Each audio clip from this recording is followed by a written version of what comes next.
Правя много бързо последно видео номер 5 от днешната ми разходка. Искам само да ви покажа през какви места мина в момента. Ето току-що минах през това мостче. Ето ги двете рекички, доста пълноводни. И сега продължавам нататък.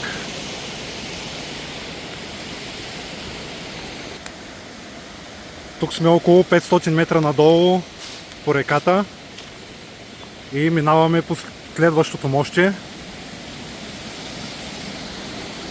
Тук отново две рекички се вливат.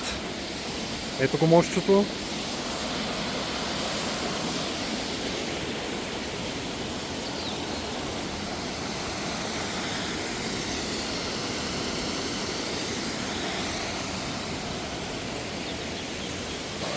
Тук вече слизаме плътно до реката.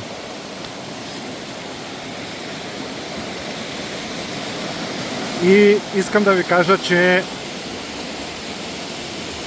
така върви пътеката още доста километри. През по-голямата част от пътя е така. Пътеката си върви заедно с реката.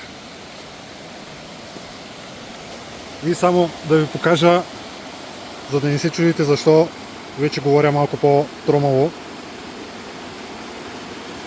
Правилно видяхте и изминатите километри и денивелацията.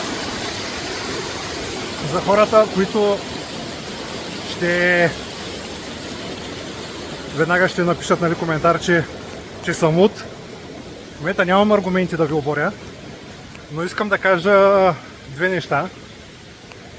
Едното е, че в никакъв случай не е казано, че трябва да се правят двата похода заедно. Може да си ги направите по-отделно, в различни дни, в различни седмици, в различни месеци, както си прецените спрямо вашето темпо. Другото, което искам да отбележа,